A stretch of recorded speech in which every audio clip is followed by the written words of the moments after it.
kay wala ko nung mag-agi og due process ang pagka-suspensyon niya o nang dili gid siya manaog sa Kapitolyo mga par.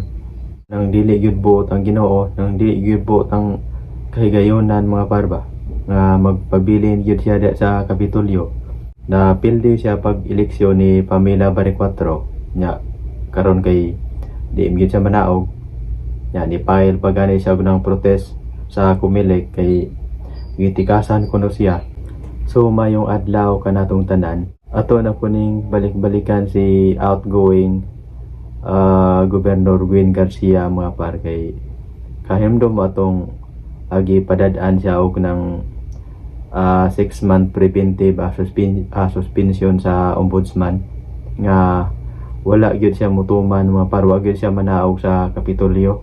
So karon gi padadaan siya og balik og summon sa ombudsman nga guilty siya sa iyang pagsupak sa gipada nga preventive suspension sa ombudsman.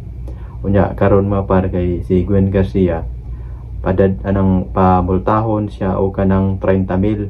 So kanang 30,000 nga multa gamay ra kaayo na. Di magyud siya manaog sa Kapitolyo.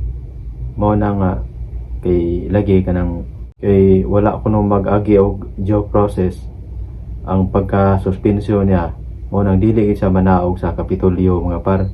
O nang dili gyud buot ang Ginoo, nang dili gyud buot ang kahigayonan mga par ba nga magpabilin gyud siya sa Kapitolyo na pildi siya pag eleksyon ni Pamela Barrecuatro nya karon kay di gyud siya manaog nya ni file pa gani siya og ng protest sa Comelec kay gitikasan kuno siya.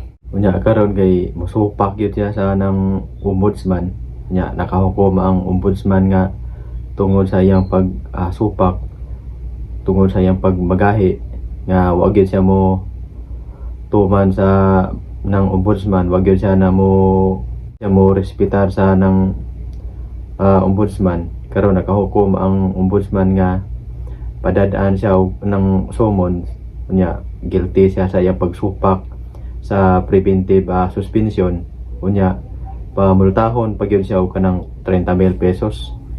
Pero kanang 30,000 pesos mga par pwede ra ginagamaya sinsiyo ra na sa kwarta ni Gwen Garcia. Unya unsa may bation ka ani ni Gwen Garcia karon nga gi suspenso naman siya sa ombudsman unya nang gipadadaan pag yun siya og kanang summons karon nga baguhay lang nga guilty siya sa iyang pagsupak sa balaod sa ombudsman nya pabultahon pag yun siya og kanang 30,000.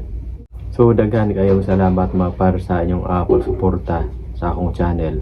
Unya palihog og subscribe mga par para ma-update mo sa atong i-upload nga mga video.